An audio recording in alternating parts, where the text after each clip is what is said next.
বলেন, কোন দাবিতে আমি মুসলিম রূপে আমাকে দাবি করছি, কোন দাবিতে আপনি আপনাকে মুসলিম রূপে দাবি করছেন? আমার মনে হয়, আমার গবেষণা, আমরা মুসলমান, দাদা ছিল মুসলমান এজন্য আমি মুসলমান, বাবা ছিল মুসলমান এজন্য আমি মুসলমান, আমাকে খাতনা করা হয়েছে এজন্য আমি মুসলমান, আমি গরুর গোশত খাই এজন্য আমি মুসলমান। এরপর জন্ম নিবন্ধনে অপশন আছে মুসলিম না অমুসলিম, ওখানে মুসলিমের অপশনে টিক দেওয়া আছে, এজন্য আমি মুসলমান। আদমশুমারিতে গণনা হয় এজন্য আমি মুসলমান। আমি শুধু জুমায় মসজিদে যাই, অথবা ঈদে শুধু মসজিদে যাই, এজন্য আমি মুসলমান। আসলে এইটা কি কোনো মুসলমানের পরিচয়? মুসলমান একজন রাসূলুল্লাহ সাল্লাল্লাহু আলাইহি ওয়াসাল্লামের সাহাবা যতজন, কোরআন তেলাওয়াতকারী ততজন। রাসূলুল্লাহ সাল্লাল্লাহু আলাইহি ওয়াসাল্লামের সাহাবা যতজন ততজন মুসল্লি। রাসূলুল্লাহ সাল্লাল্লাহু আলাইহি ওয়াসাল্লামের সাহাবা যতজন ততজন মুজাহিদ। রাসূলুল্লাহ সাল্লাল্লাহু আলাইহি ওয়াসাল্লামের সাহাবা যতজন ততজন কাতিবে হই। যখন রাসূল সাল্লাল্লাহু আলাইহি ওয়াসাল্লাম এমন ব্যক্তিদেরকে নিয়ে একটি সংঘ তৈরি করলেন, একত্রিত হলেন, মুস্তামে হলেন, যখন একত্রিত হলেন, সিদ্ধান্ত গ্রহণ করেছেন, আল্লাহ তাআলা আসমান থেকে ওই বরকতপূর্ণ জাতির প্রতি রহমত আর সাকিনা অবতীর্ণ করেছেন। সুবহানাল্লাহ বলেন। তাহলে কোন দাবিতে আমি, আপনি, আমাকে, আপনাকে আমরা কিভাবে মুসলিম দাবি করছি? এটা অযৌক্তি। কি বলেন? অযৌক্তি। সম্মানিত হাজিরিন, আমরা যদি এই দাবিতে মুসলমানই হতাম, এই দাবিগুলোতে মুসলমানই হতাম, এরকম দুনিয়াতে অনেক অমুসলিম আছে যারা খাতনা করেছে, অনেক অমুসলিম আছে যারা কি করেছে? খাতনা করেছে। অনেক অমুসলিম রয়েছে যারা কোরআন তিলাওয়াত করতে পারে। গিরিশচন্দ্র সেন কোরআন শরীফের অনুবাদ করছে কিনা? মুসলিম না অমুসলিম? অমুসলিম। কি বলেন? অমুসলিম। কোন দাবিতে আমি আমাকে মুসলিম দাবি করছি, আপনি আপনাকে মুসলিম দাবি করছেন, অথচ মুসলমানের কোনো বৈশিষ্ট্য আমার আপনার মাঝে কি নাই? সম্মানিত হাজিরিন, এজন্য আমাদেরকে কোরআন জানতে হবে। বলেন কি জানতে হবে? এখন আলোচনা শুরু হবে কোথা থেকে? কোরআন থেকে। শুনবেন তো ইনশাআল্লাহ? একটু জিকির করেন লা ইলাহা। গরম পানি ঠান্ডা হয়ে গেছে, একটু গরম পানি দিন, চা খাওয়া যাবে না। ইল্লাল্লাহ লা ইলাহা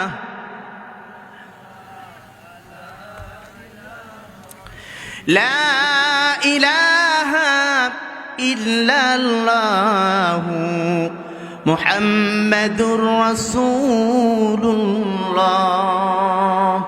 সাল্লাল্লাহু আলাইহি ওয়াসাল্লাম। সম্মানিত হাজিরিন, কোরআন আমরা শুনব। কোরআন শোনার আগে আমাদেরকে কিছু নির্দেশনা মানতে হবে। কোরআন শুনতে হলে যে নির্দেশনা আমরা মানব, আল্লাহ তাআলা কোরআনুল কারীমে তা রেকর্ড করেছেন। আল্লাহ তাআলা বলছেন, وَإِذَا قُرِئَ الْقُرْآنُ فَاسْتَمِعُوا لَهُ وَأَنصِتُوا لَعَلَّكُمْ تُرْحَمُونَ। ইরশাদ হচ্ছে, যখন তোমাদের সামনে কোরআনুল কারীমের আয়াত তিলাওয়াত করা হয়, কোরআনুল কারীম তিলাওয়াত করা হয়, ফাসতামিউ লাহু, মনোযোগ সহকারে শোনো, ওয়া আনসিতু, চুপ থাকো, লাআল্লাকুম তুরহামুন, তাহলে আল্লাহ তাআলার পক্ষ থেকে তোমরা আশা করা যায়, লাআল্লাহ সম্ভবত আশা করা যায় আল্লাহ তাআলার পক্ষ থেকে তোমরা রহমত পেতে পারো। আল্লাহ তাআলার পক্ষ থেকে আমরা যদি রহমত পেতে চাই, কোরআন তেলাওয়াত শুনতে হবে মনোযোগ সহকারে, আর চুপ থাকতে হবে। তাহলে ইবাদত হবে। কি হবে? ইবাদত হবে। মুহাম্মদ রাসূলুল্লাহ সাল্লাল্লাহু আলাইহি ওয়াসাল্লাম বলেছেন, ইসতামাআ কওমান বাইতুম মিন বুয়ুতিল্লাহ ইয়াতলুনা কিতাবাল্লাহ ওয়া ইয়াতাদারাসানাহু নাযালাত আলাইহিমুস সাকিনা ওয়া গাশিয়াতুমুর রাহমা হাফাত আলাইহিমুল মালায়েকা। আখিরু হাদিস। মুহাম্মদ রাসূলুল্লাহ সাল্লাল্লাহু আলাইহি ওয়াসাল্লাম বলেছেন, যখন কওমের লোকেরা একত্রিত হয় আর কোরআনুল কারীম থেকে তিলাওয়াত করে, বলেন কোথা থেকে তিলাওয়াত করে? কোরআনুল কারীম থেকে তিলাওয়াত করে। ইয়াতলুনা কিতাবাল্লাহ ওয়া ইয়াতাদারাসানাহু, এবং তার ব্যাখ্যা বিশ্লেষণ মানুষের সামনে পেশ করা হয়। কেউ বা ব্যাখ্যা বিশ্লেষণ করে আর কেউ তা শ্রবণ করে। নাযালাত আলাইহিমুস সাকিনা, আল্লাহ তাআলা তখন যারা আলোচনা করে আর যারা শ্রোতা, আল্লাহ তাআলা সকলের উপরে সকিনা অবতীর্ণ করেন। বলেন কি অবতীর্ণ করেন? সকিনা। সকিনার ব্যাখ্যা আসছে, সকিনা হলো অনাবরত বাধাহীন ভাবে যে রহমত আল্লাহ তাআলার পক্ষ থেকে অবতীর্ণ হতে থাকে। হযরত আলী রাদিয়াল্লাহু তাআলা বের হলেন ঘর থেকে, রাসূলুল্লাহ আহ্বান করেছেন কোন একটি বিষয়ে আলোচনা হবে। হযরত ফাতিমার ঘর থেকে ওই স্থানটি দেখা যায়। আলী রাদিয়াল্লাহু তাআলা রাসূলের আহ্বানে ঘর থেকে বের হয়ে অন্যান্য সাহাবাদেরকে নিয়ে যখন মসজিদে নববীর নিকটবর্তী স্থানে যখন আলোচনা শুরু করলেন, হযরত ফাতিমা ঘর থেকে দেখেন হঠাৎ করে আকাশের মধ্যে মেঘ হয়ে গেল। কি হলো? মেঘ হলো। মেঘ হলো তো বৃষ্টি বর্ষণ শুরু হয়ে গেল। দীর্ঘ সময় পরে হযরতে ফাতিমা ঘর থেকে গামছা তোয়ালে বের করে স্বামীর জন্য অপেক্ষায় আছেন। ইতিপূর্বে স্বামী তো আমার ঘর থেকে বের হয়েছেন, এখন বুঝি ফিরে আসবেন। তিনি বৃষ্টিতে ভিজেছেন, এই তোয়ালে দ্বারা তিনি তার শরীরকে মুছবেন, নাহলে ঠান্ডা জ্বর লেগে যেতে পারে। বলুন ঠিক না ঠিক? হযরত আলী রাদিয়াল্লাহু তাআলা ঘরে ফিরে এলেন। হযরত ফাতিমা তোয়ালে নিয়ে স্বামীর কাছে যখন তুলে দিলেন, স্বামী আপনার গা মুছুন। ফাতিমা বলছেন, আমি দেখতে পেলাম আমার স্বামীর গায়ের পোড়া শুকনা, আমার স্বামীর গায়ের পোশাক একটুও ভিজা নাই। আমি জিজ্ঞাসা করলাম, আপনি কি ওই মজমায় ছিলেন না যেখানে বৃষ্টি নেমেছে? কি নেমেছে? বৃষ্টি। হযরত আলী রাদিয়াল্লাহু তাআলা বলেন, আমি কি কখনো তোমার কাছে মিথ্যা বলেছি? ফাতিমা বলেন, না, আপনি কখনো মিথ্যা বলেন নাই। আলী বলেন, আমি অবশ্যই ওখানে ছিলাম। কেন তুমি আমাকে কথা বলছো, জিজ্ঞাসা করছো? হযরত ফাতিমা বলেন, যখন আমি দেখলাম আপনি ঘর থেকে বের হলেন, অন্যান্য সাহাবায়ে কেরামরা একত্রিত হয়ে আমার বাবার সাথে কথা বলতেছিলেন, আমি দেখতে পেলাম হঠাৎ করে আসমানের মাঝে মেঘ জমা হয়েছে আর ওই মেঘ থেকে অনাবরত বৃষ্টি ঝরছে। হযরত আলী বলেন, এর ব্যাখ্যা আপনার বাবা জনাবে মুহাম্মদুর রাসূলুল্লাহ সাল্লাল্লাহু আলাইহি ওয়াসাল্লাম আগেই বলে দিয়েছেন, যেখানে কোনো কোরআন তেলাওয়াত করা হয় আর কোরআনের ব্যাখ্যা বিশ্লেষণ করা হয়, ইসলামী আলোচনা করা হয়, সেমিনার সিম্পোজিয়াম হয়, যেখানে ওয়াজ মাহফিল হয়, তাফসীর মাহফিল হয়, ওই জায়গায় আল্লাহ তাআলা আসমান থেকে অনাবরত রহমত বর্ষণ করতে থাকে, যে রহমতের নাম হলো নাযালাত আলাইহিমুস সাকিনা। কি বলেন? সাকিনা। ওয়া গাশিয়াতুমুর রাহমা, আল্লাহর রহমত তাদেরকে ঘিরে ধরে, ঘিরে রাখে। হাফাত আলাইহিমুল মালায়েকা, আল্লাহ তাআলা একদল ফেরেশতা সেখানে পাঠাইয়া দেন। এই মুহূর্তে আমরা ফেরেশতাদের নজরদারিতে আছি। কাদের নজরদারিতে আছি বলেন? ফেরেশতাদের নজরদারিতে আছি। হাদিসে আসছে এরকম ফেরেশতারা দাঁড়াইতে দাঁড়াইতে দাঁড়াইতে দাঁড়াইতে আসমান পর্যন্ত আমাদেরকে ঘিরে দাঁড়িয়ে আছে, আর আল্লাহ তাআলার সাথে জল্পনা গল্প হচ্ছে। আল্লাহ বলছেন, ও আমার ফেরেশতারা, ওই যে দেখো তল্লাবাড়িয়া ক্যাডেট মাদ্রাসার ময়দানে আমার কিছু সকল পাগল পাড়া বান্দারা বসে আছে। কেন তারা বসে আছে? তারা কি বলে, কি চায়? ফেরেশতারা বলে, আল্লাহ আপনি হচ্ছেন আলিমুস সুদূর, আলিমুল গায়ব। আল্লাহ আপনি সব জানেন, সব আপনার জানা, কেন আপনি জিজ্ঞাসা করছেন? আল্লাহ বলেন, ফেরেশতারা তারা কি বলছে আমার শুনতে বড় ইচ্ছা হয়, তোমরা বলো বলো তারা কি বলছে। আল্লাহ তাআলার কাছে ফেরেশতারা দেখো বলতে দেখি, আল্লাহ তারা ওই ময়দানের বসে কোরআনুল কারীমের আলোচনা শুনছে। কখনো কখনো তারা তোমার তাসবিহ জপছে, কখনো সুবহানাল্লাহ, কখনো আলহামদুলিল্লাহ, কখনো আল্লাহু আকবার, কখনো আউযু বিল্লাহ নাউযু বিল্লাহ বলছে। আল্লাহ বলেন, আমার বান্দারা তারা এগুলো কেন বলছে? বলছে আল্লাহ তারা তোমার কাছে ক্ষমা চায়, ক্ষমা চায় আর জাহান্নামের আগুন থেকে রক্ষা চায়, মুক্তি চায়। ও ফেরেশতারা তারা কি আমার জাহান্নাম দেখেছি? ফেরেশতারা বলে, আল্লাহ আল্লাহ তারা দেখে নাই, কোরআনুল কারীমে যার বর্ণনা আসছে তারা শুনেছে, আর এই জন্য তাদের চোখ দিয়ে পানি পড়ছে, তারা একাগ্র চিত্তে আলোচনাগুলো শুনছে। আল্লাহ বলেন, তুমি ঘোষণা করে দাও, ও ফেরেশতারা তোমরা ঘোষণা করে দাও, আমি আমার ওই বান্দার জীবনের গুনাহ মাফ করে দিয়ে তাদের উপরে কোরআনের বরকতে আযাব আসবে না, কোরআনের বরকতে তাদের জীবনের গুনাহ আমি মাফ করে দিলাম। আর কিসের জন্য?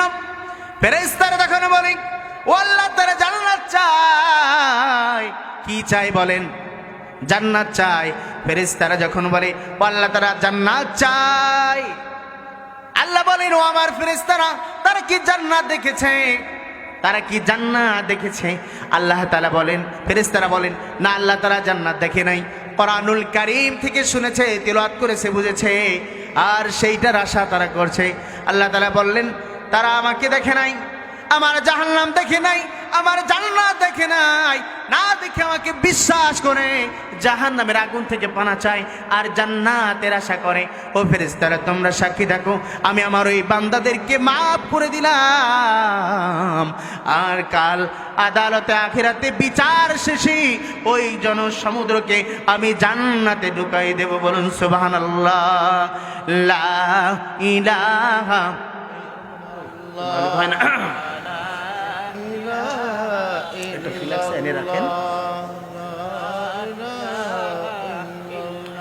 সুবহানাল্লাহ ওয়াল হামদুলিল্লাহ, লা ইলাহা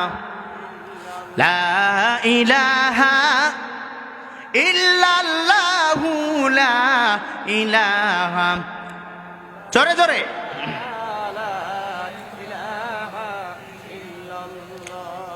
লা ইলাহা, ও লা ইলাহা, লা ইলাহা, লা ইলাহা, লা ইলাহা ইল্লাল্লাহু মুহাম্মাদুর রাসূলুল্লাহ। সকল বলুন সাল্লাল্লাহু। কি নিয়ে এসে ঠান্ডা সম্মানিত ভাইয়েরা আমার, তাহলে আমরা এই মুহূর্তে ফেরেশতাদের নজরদারিতে আছি, এখানে গুনাহের কোনো পরিবেশ নেই। আল্লাহ তাআলা তাই বললেন, ও বান্দারা যদি তোমরা চুপ থাকতে পারো আর মনোযোগ সহকারে শুনতে পারো, রহমতের বাড়িধারা আমাদের সকলের উপর অবতীর্ণ হবে। এখন বলেন, আমরা কি সবাই আল্লাহর রহমত চাই কি চাই না? আল্লাহ তাআলার রহমত চাই না? কে কে হাত তোলেন?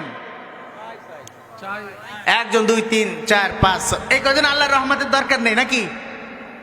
এবার বলেন, এবার হাত তোলেন, কে কে আল্লাহ তাআলার রহমত পরিপূর্ণভাবে চায়? নারায়ে তাকবীর, লিল্লাহে তাকবীর। আজকের মাহফিল সফল হোক। এটা বলতে পারেন না খেয়ে আসছেন, খিচুড়ি আছে, খিচুড়ি। যারা বলেন নারায়ে তাকবীর, নারায়ে তাকবীর। আজকের মাহফিল, আজকের মাহফিল। হাত তামান। সম্মানিত হাজিরিন, তাহলে এখানে যত সময় থাকবো আমাদের উপর রহমত বর্ষণ হবে যদি মনোযোগ সহকারে আল্লাহর কালাম শুনি আর চুপ থাকি। কি থাকি? চুপ থাকি। তবে চুপ থাকতে আর মনোযোগ সহকারে বসে এমন যেন না হয় পেশাব চাপছে নাকি বসে জায়গায় করে দিয়েছেন, এমন যেন না হয়। যদি কারো এমন জরুরিয়াতের প্রয়োজন হয় অবশ্যই যাবেন। এই ছুটি আপনাদেরকে দেয়া থাকলো, এর মানে এই না যে একসাথে চলে গেলেন সবাই, না। আদব রক্ষার্থে এক জায়গাতে দু তিনজন একবার উঠে চলে যাবেন না। একজন যাবেন, জরুরিয়াত ছেড়ে আবার কি আমরা চলে আসবো ইনশাআল্লাহ। সম্মানিত হাজিরিন, আমরা আর দেরি না করে সরাসরি কোরআনুল কারীমের আলোচনায় চলে যাই। সকলে আমার সাথে পড়ুন, আউযু বিল্লাহি মিনাশ শাইতানির রাজীম, বিসমিল্লাহির রহমানির রহিম। وسارعوا إلى مغفرة من ربكم وجنة أرضها السماوات والأرض أعدت للمتقين الذين ينفقون في السراء والضراء والكاظمين الغيظ والعافين عن الناس والله يحب المحسنين। জোরে বলুন আল্লাহু আকবার। আল্লাহ তাআলা বললেন ওয়াসারিউ,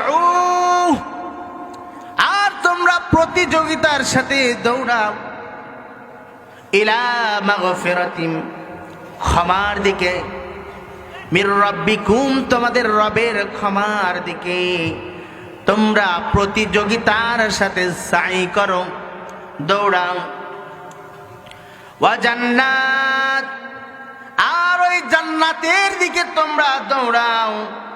আরদুহাস সামাওয়াত ওয়াল আরদ, যে জান্নাতের বিস্তৃতি হলো জমিন থেকে আসমান পর্যন্ত।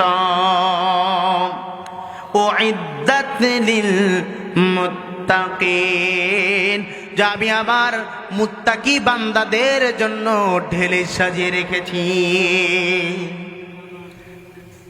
উক্ত আয়াতে আল্লাহ সুবহানাহু ওয়া তাআলা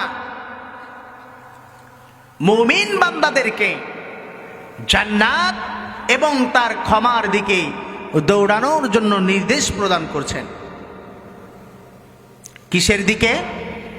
আল্লাহর ক্ষমা এবং তার নিয়ামত, জান্নাতের দিকে। বলেন কিসের দিকে? আল্লাহ তাআলার ক্ষমা এবং তার নিয়ামত, জান্নাতের দিকে অগ্রসর হওয়ার জন্য, দৌড়ানোর জন্য, প্রতিযোগিতার সাথে দৌড়ানোর জন্য আল্লাহ তাআলা নির্দেশ দিলেন। সম্মানিত হাজিরিন, এবং বলে দিলেন এমন জান্নাত, জান্নাতের বৈশিষ্ট্য এখানে দিলেন যে জান্নাতের বিস্তৃতি হলো জমিন থেকে আসমান পর্যন্ত। বলেন কোথা থেকে কোথা পর্যন্ত?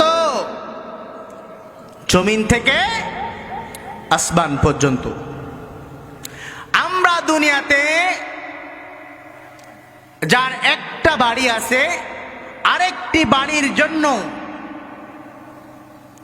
পেরেশানিতে একজন সুন্দর সাবলীল যুবক মানুষ পেরেশানি আর টেনশন করতে করতে আমাদের কালো দাড়িগুলো সাদা দাড়িতে পরিণত হয়ে যায়। বলুন ঠিক না ঠিক? নিজের সন্তান তার ভবিষ্যতের জন্য নিজের মেয়েকে ভালো জামাতার সাথে বিবাহ দেব, ভালো স্কুল কলেজ ইউনিভার্সিটিতে পড়াবো, ভালো মানের চাকরি বা ভালো বড় ব্যবসার সাথে জড়িত করব, নিজের ধন সম্পদের মাত্রা অতিরিক্ত করব, এই আশায় এই প্রতিযোগিতায় আমরা কিন্তু দুনিয়াতে দৌড়াদৌড়ি করি। বলুন ঠিক না ঠিক? এই দৌড়াদৌড়ি করতে গিয়ে এক সময় যুবক মানুষ, শক্তিশালী মানুষ বৃদ্ধে পরিণত হয়েছি। বলুন ঠিক কিনা? বৃদ্ধে পরিণত হয়েছি। আপনারা যারা, আপনাদের যাদের দাড়ি পেকে গেল, আপনারা এক সময় কাঁচা দাড়িওয়ালা ছিলেন কিনা? তার পূর্বে দাড়িবিহীন ছিলেন কিনা? দাড়িবিহীন ছিলেন, আমিও দাড়িবিহীন ছিলাম। দুনিয়ার এই ঘর সংসারের আশায় অতিরিক্ত টেনশনের কারণে আগেই আমাদের চুল দাড়ি পেকে যায়। শুধুমাত্র দুনিয়ার পেরেশানির কারণেই এই চুল দাড়িগুলো অতীব তাড়াতাড়ি পেকে যায়। সবার দাড়ি পাকবে, সবার চুলই পাকবে, তবে অতিরিক্ত টেনশনের কারণে, অতিরিক্ত ধান্দাবাজির কারণে অতি দ্রুত পেকে যায়। মানুষ, চিকিৎসা বিজ্ঞানীর প্রমাণ করেছে যে মানুষ যত বেশি টেনশন করে ওই মানুষের চুল দাড়ি অতি তাড়াতাড়ি পেকে যায়, অথবা মাথা থেকে চুলগুলা ঝরে যায়, চোখে কম দেখে। এমন টেনশন আল্লাহ তাআলা তার মধ্যে ঢুকিয়ে দেন যে টেনশন করতে করতে করতে করতে হঠাৎ এক সময় স্ট্রোক করে। কি করে? অনেক সময় ব্রেন স্ট্রোক, অনেক সময় প্রেসার হাই হওয়ার কারণে হার্ট স্ট্রোক হয়ে যায়। বলুন ঠিক না ঠিক? এই যে যত পেরেশানি, যত পরিশ্রম, এগুলো কিসের জন্য? দুনিয়ার জন্য। বলেন কিসের জন্য? দুনিয়ার জন্য। এরকম টেনশন পেরেশানি করে আমরা কি পেয়েছি? দুনিয়াতে আল্লাহ তাআলা যে জাতিকে সবচেয়ে বেশি সম্পদ দিয়েছিলেন, ওই জাতি কিন্তু পৃথিবী থেকে বিলুপ্ত হয়ে গেছে। যে জাতিকে সবচেয়ে বেশি শক্তি আল্লাহ তাআলা দিয়েছিলেন, ওই শক্তিশালী জাতিও কিন্তু এই পৃথিবী থেকে বিলুপ্ত হয়ে গেছে। যে জাতিকে আল্লাহ তাআলা তুখর ব্রেন আর মেধা দান করেছিলেন, শারীরিক যোগ্যতা, শক্তি, সাহস দান করেছিলেন, এমন জাতি ওই পৃথিবীতে ছিল, তাদেরকেও আল্লাহ তাআলা নিয়ে গেছেন। আমরা মানুষ বলা যায় না কখন যেন মালাকুল মাউত আজরাইল আলাইহিস সালাতু ওয়াস সালাম আমাদের শিয়রে চলে আসে, বিনা অনুমতিতে আমাদের জানটা খোয়াব করে ধরে ফেলে, আর কারো পরামর্শ অনুমতি না নিয়ে জানটা নিয়ে চলে যায়। পড়া বডিটা পড়ে থাকে, যে বডিটার আর কোনো মূল্য থাকে না। ঘরের দামি দামি আসবাবপত্র, দামি দামি খাট আর বিছানার মধ্যে এই লাশটার জায়গা পায় না। সন্তানাদিরা, আপনজনেরা, প্রতিবেশীরা, নিজের ছেলে মেয়েরা ধরে ধরে মসজিদ থেকে 4 পায়া বিশিষ্ট খাটিয়া এনে জমিনের মধ্যে, বাড়িতে খাটিয়ার মধ্যে, উঠানার এক পাশের মধ্যে রেখে দেয়। বলুন ঠিক না ঠিক? শরীরের মধ্যে যদি আংটি থাকে, রঙিন পোশাক থাকে, আংটি রঙিন পোশাকগুলো খুলে খুলে নিয়ে তারা সাদা মার্কিনের কাপড়, মাত্র 3 টুকরা কাপড়, অথবা মহিলাদের জন্য 5 টুকরা কাপড় দিয়ে চিরবিদায় তারা আমাকে আপনাকে করে দেয়। গর্ত খসে, কবর খুঁজে তারা কবরের মধ্যে শেষ বিদায় দিয়ে চলে আসে। কবরের মধ্যে কিছুই থাকলো না, কবরের মধ্যে শুধু আমার আপনার দেহটা পড়ে রইল। দুনিয়ার কোনো আপনজনেরা, ভালোবাসার মানুষ কিন্তু সেখানে নাই। আছে বলেন? এবার তারা বিদায় নিয়ে যখন চলে এলো, কবরের মধ্যে প্রশ্ন করা হলো। প্রশ্নের জবাব হয় আমরা কেউ কেউ দিতে পারলাম, আবার কেউ কেউ দিতে পারলাম না। এক পর্যায়ে কি হলো, হয় জান্নাতের কুণ্ডলী, জান্নাতের ঘর, অথবা জাহান্নামের গর্তে পরিণত হলো আমার আপনার কবর। আর যে সন্তানকে আপনি ঘরের মধ্যে রেখে এসেছেন, যে সম্পদ পুঞ্জীবিত করেছেন, সঞ্চয় করেছেন, যে বাড়ি ঘরগুলো বাড়িতে রেখে এসেছেন, সেগুলো কিন্তু আপনার না, আমার না, সেগুলো রেখে এলাম। অন্য কে কখন কিভাবে ব্যবহার করবে এটাও কিন্তু আমাদের জানা না। আছে জানা? জানা নাই। কালক্রমে আমাদের সবার সাথে কিন্তু এরকম ঘটবে। ও আমার প্রিয় ভাইয়েরা, যদি চক্ষুকে একটু বন্ধ করি আর চিন্তা করি, আমার মনে হয় সকলের চিন্তার রেখায় এইটা স্পষ্ট হয়ে ছবি হয়ে দেখা দিবে। তখন হৃদয়ের মাঝে প্রশ্ন তুলি। আল্লাহ তাআলা অত্র আয়াতের মধ্যে বললেন, ও বান্দারা, দুনিয়ার কোনো দিকে নাই, দুনিয়ার কোনো লোভ লালসা বাড়ি ঘর অর্থ কোটির দিকে নয়। ওয়াসারিউ ইলা মাগফিরাহ, ওয়াসারিউ ইলা মাগফিরাহ। তোমরা দৌড়াও দৌড়াও দৌড়াও, প্রতিযোগিতার সাথে দৌড়াও তোমার রবের ক্ষমা পাওয়ার জন্য। কিসের জন্য? ক্ষমা পাওয়ার জন্য। আমরা কি ক্ষমা পেতে চাই? জোরে বলেন, আমরা কি ক্ষমা পেতে চাই? আল্লাহ তাআলার কাছে ফরিয়াদ থাকবে, হাই বাড়ি তাআলা, আমাদের সকলকে তুমি মাফ করে দাও। এই কোরআনের ময়দান থেকে আমরা সকলেই আজকে ওয়াদা করব, আমরা দৌড়াবো শুধু জান্নাতের দিকে আর আল্লাহর ক্ষমার দিকে। এরপর আল্লাহ বললেন, ও বান্দা, আর প্রতিযোগিতার সাথে তুমি দৌড়াও, জান্নাত, জান্নাতের উদ্দেশ্যে দৌড়াও। আরদুহাস সামাওয়াত ওয়াল আরদ, যে জান্নাতের বিস্তৃতি হলো জমিন থেকে আসমান পর্যন্ত। এই পৃথিবীতে সবচেয়ে বড় বিল্ডিং যেটি 130 তলা বিশিষ্ট। বলেন কয় তলা? 130 তলা। 130 তলা বিল্ডিং, তাও এই জমিনের মধ্যে। বলেন আসমান থেকে জমিন পর্যন্ত যে বিস্তৃতি, যে ফাঁকা জায়গা, 130 তলা বিল্ডিং, তার কি 100 ভাগের 1 ভাগ, 1000 ভাগের 1 ভাগ? আল্লাহ তাআলা বললেন, ও বান্দা, কিসের দিকে দৌড়াও, কিসের প্রতি তোমার এত প্রতিযোগিতা? তোমার প্রতিযোগিতা তো থাকার দরকার তোমার রবের ক্ষমার দিকে, আর ক্ষমার মাধ্যমে ওই জান্নাতিন, ওই জান্নাতের দিকে, যার প্রতিশ্রুতি দিয়েছেন, যার বর্ণনা আল্লাহ দিলেন, যে জান্নাতের বিস্তৃতি জমিন থেকে আসমান পর্যন্ত। আমরা এমন জান্নাত পাইতে চাই কি চাই না? যারা বলেন, আমরা এমন জান্নাত পাইতে চাই কি চাই না? এমন জান্নাত যদি আমরা পাইতে চাই, আল্লাহ তাআলা বললেন, এর পরের আয়াতে কি বললেন? আমরা সেদিকে যাব। আল্লাহ বললেন, এই যে জান্নাতের কথা বললাম, এই জান্নাত উইদ্দাত লিল মুত্তাকিন, আমি মুত্তাকি বান্দার জন্য এই জান্নাতগুলো সাজিয়ে রেখেছি। মুত্তাকি শব্দটি তাকওয়া শব্দ থেকে এসেছে। তাকওয়া শব্দটি তাকি শব্দ থেকে এসেছে, তাকি শব্দ থেকে এসেছে। আর তাকি শব্দটি কবিউন শব্দ থেকে এসেছে, যার অর্থ হলো বাঁচাও, ছেড়ে দাও, বেঁচে যাও, দূরে থাকো।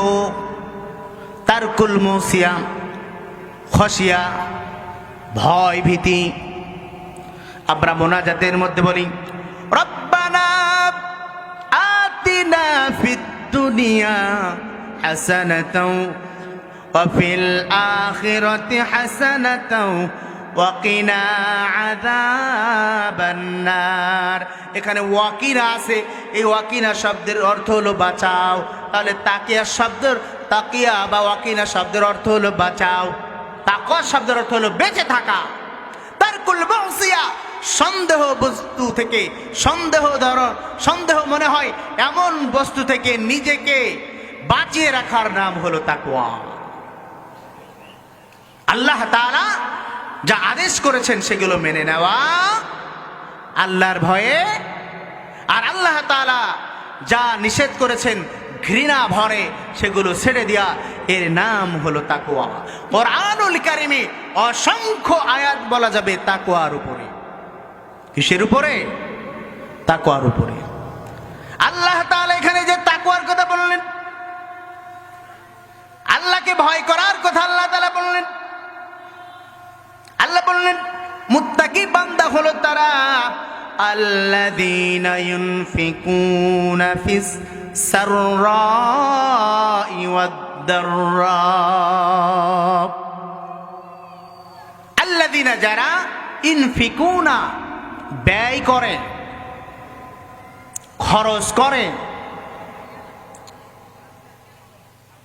ফিস সাররাই ওয়াদ-দাররাই, সচ্ছল অবস্থায় আর অসচ্ছল অবস্থায়। সচ্ছলতা অসচ্ছলতা আপনারা কি বুঝেছেন নাকি সচ্ছলতা অসচ্ছলতা ব্যাখ্যা করতে হবে? স্বাভাবিক বাংলা কথা, সচ্ছল আর অসচ্ছল উভয় অবস্থায় আল্লাহ তাআলার পথে যা এক পাশ দিয়ে যায় আর এক পাশ দিয়ে বের হয়ে যায়। সম্পদ হবে এমন যা আল্লাহ তাআলা দিয়েছেন, ওয়ামিম্মা রাযাকনাহুম ইউনফিকুন, ও মানুষেরা যা আমি তোমাদেরকে দিলাম রিজিক হিসাবে, ইউনফিকুন, তা ব্যয় করে দাও। কি করে দাও? ব্যয় করে দাও। আমাদের ডিপোজিট, ডিপিএস, সঞ্চয় ব্যাংকে আছে কি আছে না? আছে। প্রতি মাসে চাকরির বা ব্যবসায়ের অতিরিক্ত যে অংশটি আমাদের পারিবারিক কাজে প্রয়োজনীয়তা ব্যতি রেখে অবশিষ্ট যা থাকে আমরা সঞ্চয়ে রেখে দিই। কোথায় রেখে দিই? সঞ্চয়ে রেখে দিই। যখন কোনো মানুষ আমার আপনার দ্বারস্থ হয় তখন মানুষের সামনে আমরা কেঁদে দিই, কি করে দেব ভাই, কোথায় পাবো ভাই, কি করে দিতে পারি, আমার তো নাই, আমার নিজেরও তো চলে না। অথচ আল্লাহ বললেন ওয়ামিম্মা রাযাকনাহুম ইউনফিকুন, তারাই তো সঠিক পথ পেয়েছে যাদেরকে আমি রিজিক দিয়েছি, আর রিজিক থেকে তারা আল্লাহ তাআলার রাস্তায় ব্যয় করে দেয়। কি করে দেয়? ব্যয় করে দেয়। বলেন আমার আপনার সম্পদের কত অংশ আমরা ব্যয় করলাম? আল্লাহ তাআলা ফসলের যাকাত রাখলেন ওসর। এই যে ধানের সময় এসেছে, আপনারা ধান কেটেছেন না ভাই? ধান কেটেছেন, ধান ঘরে তোলা হয়ে গেছে। আল্লাহ রাসূল বলছেন তোমরা যাকাত বা ওসর সেদিনই প্রদান করো যেদিন তোমরা ফসল কাটবে। ফসল কাটা শেষ, এই সময় তো আপনাকে সেচ দিয়ে যদি ধান উৎপাদন করে থাকেন, অতিরিক্ত খরচ যদি আপনার হয়ে থাকে, তাহলে পরিবারের প্রয়োজনীয় খাবার রেখে প্রতি 20 মনে আপনাকে 1 মণ আল্লাহর রাস্তায় দিয়ে দিতে হবে। কার রাস্তায় বলেন? আল্লাহর রাস্তায় দিয়ে দিতে হবে।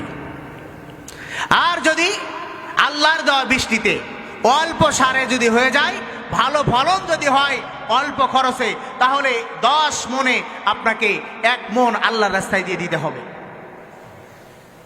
প্রতি বছর একবার হিসাব করে, পূর্ণ সম্পদের হিসাব করে আপনাকে যাকাত দিয়ে দিতে হবে। রমজানুল মুবারক শেষে আপনাকে সাদকাতুল ফিতর আদায় করতে হবে।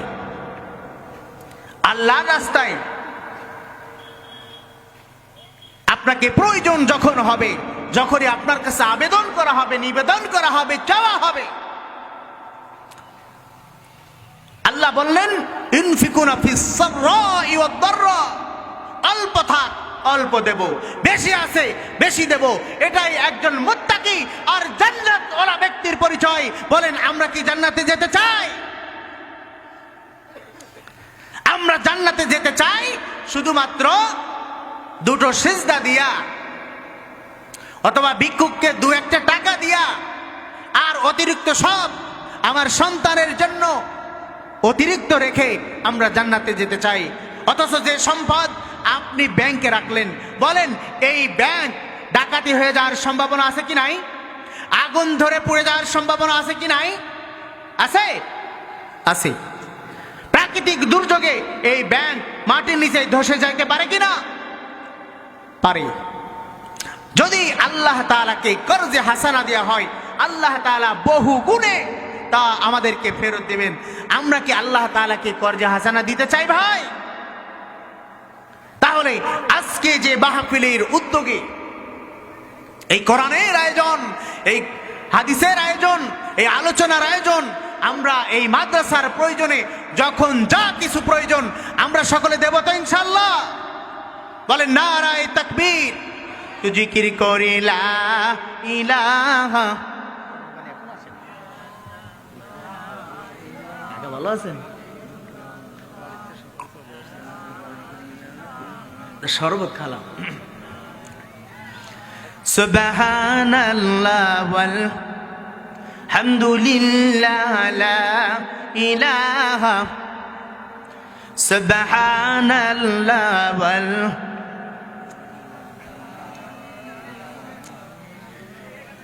আমার ভাইরা, যে কালিমা পড়ছি এই কালিমার জন্য খাব্বাব ইবনে আরাত রাদিয়াল্লাহু তাআলা আন, তিনি মরুভূমির মধ্যে মক্কায় কামারের কাজ করতেন। হাপুড় দিয়ে বাড়িয়ে বাড়িয়ে লোহার যন্ত্রগুলো তৈরি করতেন।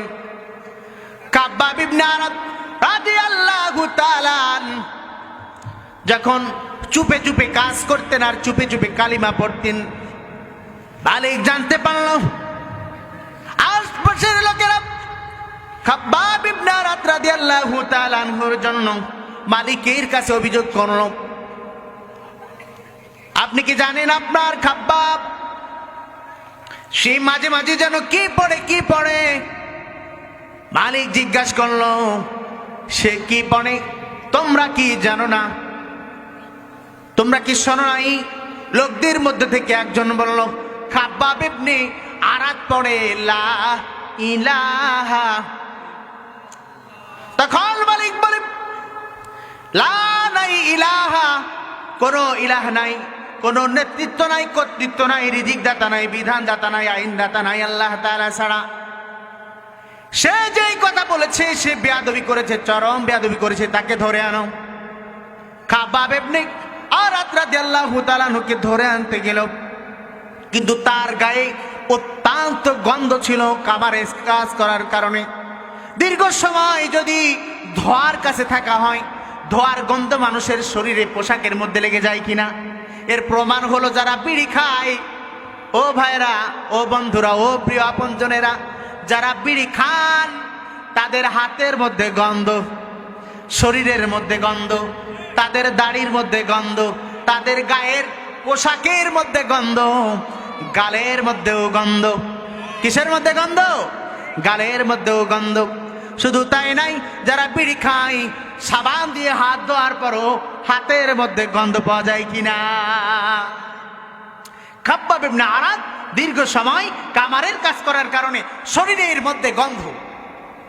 লোকেরা ধরতে গেছে, যে দেখেছে গন্ধ ধরে নাই, আবার মালিকের হুকুম, আবার আসছে, সে আসছে না, তার গায়ে প্রচুর গন্ধ, আপনি আসেন। মালিক এবার এসে দেখলো যে আসলে সে চুপি চুপি পড়ছে লা ইলাহা ইল্লাল্লাহ। বলা হলো, খাব্বাব তুমি কি জানো এই কালিমা পড়ার কারণে তোমার কি হতে পারে? বলল, না, আমার জানা নাই কালিমা পড়ার কারণে কি হতে পারে। মালিক তখন লোহার যেগুলো আগুনের মধ্যে লোহার যন্ত্রপাতিগুলো ছিল ওগুলো এনে খাব্বাব ইবনে আরাত রাদিয়াল্লাহু তাআলা আনহুর মাথার মধ্যে চেপে দেওয়া হলো আর বলা হলো যদি তুমি এই কালিমা না ছাড়ো তোমাকে এভাবেই দুনিয়া থেকে বিদায় করে দেওয়া হবে। খাব্বাব ইবনে আরাত রাদিয়াল্লাহু তাআলা আন তিনি কোনোভাবেই টেনশন করেন নাই, চিন্তা করেন নাই, তিনি একাগ্র চিত্রে পড়েছিলেন লা ইলাহা ইল্লাল্লাহু মুহাম্মাদুর রাসূলুল্লাহ। আমাদের কালিমা আর খাব্বাব ইবনে আরাতের কালিমা, আমাদের কালিমা আর হযরত বেলালের কালিমা, আমাদের কালিমা আর হযরত আম্মার ইবনে ইয়াসার তার মা সুমাইয়া রাদিয়াল্লাহু তাআলা আনহার কালিমা কখনো এক হতে পারে না। আমাদের কালিমা হলো মুখ দিয়া, কিন্তু বাস্তবে কালিমার কোনো সঠিক ব্যাখ্যা আমল আমাদের ভিতর নাই। আছে বলেন? নাই। কালিমার সঠিক ব্যাখ্যা যদি এই পৃথিবীতে থাকতো তাহলে বলেন এই আসমান কার? জোরে বলতে হবে আসমান কার? এই জমিন কার? আমাদেরকে রিজিক দেন কে? প্রতিনিয়ত মানুষকে বেঁচে থাকার জন্য যত উপায় উপকরণ উপাদানগুলো আছে এগুলো কে দেন? যিনি খাওয়ান, যিনি পড়ান, যিনি জীবন দেন, যিনি মৃত্যু দেন। এই জমিন যার, আমরা কথা বলি যার সাহায্যে, যার শক্তিতে, যিনি আমাদেরকে দয়া করেছেন, মায়া করেছেন, ওই আল্লাহ তাআলার বিধান এই জমিনে কার্যকর হোক। আমরা কি সবাই চাই কি চাই না ভাই?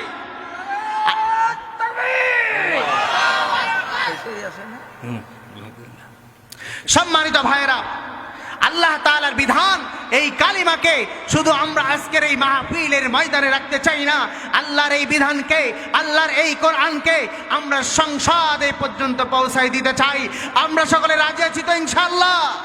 সংসদে এই কোরআনকে পৌঁছে দেওয়ার জন্য, সংসদে এই কোরআনকে পৌঁছে দেওয়ার জন্য আমাদের কিছু সংখ্যক লোককে আল্লাহ তাআলার রাস্তায় অগণিত অজস্র ধারায় আমাদেরকে আল্লাহর রাস্তায় ইনফাক ফি সাবিলিল্লাহ ব্যয় করতে হবে, অর্থ দিতে হবে, সম্পদ দিতে হবে, প্রয়োজনীয় জীবন দিতে হবে। এই মাতৃভূমিকে রক্ষার জন্য প্রয়োজন বিদেশি শক্তির সাথে যুদ্ধ করতে হতে পারে, জীবন দিতে হতে পারে, রক্ত দিতে হতে পারে। বলেন আমরা কি এই মাতৃভূমি এবং ঈমানকে, ইসলামকে দেশ রক্ষার জন্য এই কাজগুলো করতে পারি কি পারি না ভাই? আমরা যদি পারি তাহলে আমরা খাঁটি মুমিন। আল্লাহ তাআলা আমাদেরকে মাফ করে দিবেন আর ওই জান্নাত দিবেন যার বিস্তৃতি জমিন থেকে আসমান পর্যন্ত। সকলে বলুন সুবহানাল্লাহ। আল্লাহ তাআলা তারপরে বললেন ওয়াল কাযিবিনাল গায়য ওয়াল আফিনা আনিন নাস। ওয়াল কাযিমিনাল গায়য, যারা তাদের রাগকে সংবরণ করে, রাগকে মিটিয়ে ফেলে। ভাই বলেন দুনিয়াতে চলতে গেলে আমাদের বিভিন্ন প্রকার রাগ হয় কি হয় না? আর যত রাগ আমাদের হয়, এই রাগ হওয়ার অধিকাংশ কারণ হলো ব্যক্তিগত স্বার্থ। নিজের ব্যক্তিগত স্বার্থের কারণে, নিজের ব্যক্তিগত স্বার্থের কারণে আমরা অনেক সময় স্ত্রীর সাথে রাগ ব্যবহার করি, অনেক সময় সন্তানের সাথে রাগ ব্যবহার করি, অনেক সময় বড় ভাইয়ের সাথে রাগ ব্যবহার করি, অনেক সময় বোনদের সাথে রাগ ব্যবহার করি, অনেক সময় গ্রামে এবং প্রতিবেশীর সাথে রাগ ব্যবহার করি, অনেক সময় আপন বোনের সাথে রাগ ব্যবহার করি, অনেক সময় দলের নেতার সাথে রাগ ব্যবহার করি, অনেক সময় আমিরের সাথে রাগ ব্যবহার করি, অনেক সময় মসজিদের ইমামের সাথেও আমরা রাগ ব্যবহার করি। করি কি করি না? প্রিয় আপন জনেরা আমার, এই যে রাগ হলো ব্যক্তিগত কোনো স্বার্থের কারণে বা কোনো কারণে আমার আপনার যে রাগ হলো, রাগ যদি হয় এই রাগকে সংবরণ করা, রাগকে মিটানো, এটা একজন মুত্তাকি বান্দার পরিচয়। বলুন সুবহানাল্লাহ। আমরা আমাদের রাগকে সংবরণ করব তো কিসের জন্য? অত্যন্ত গুরুত্বপূর্ণ জমিন থেকে আসমান পর্যন্ত বিস্তৃতি ওই জান্নাতের জন্য। সকলে বলেন নারায়ে তাকবীর, নারায়ে তাকবীর। আল্লাহ তাআলা এখানে মুত্তাকি বান্দার পরিচয় ধরে ধরলেন।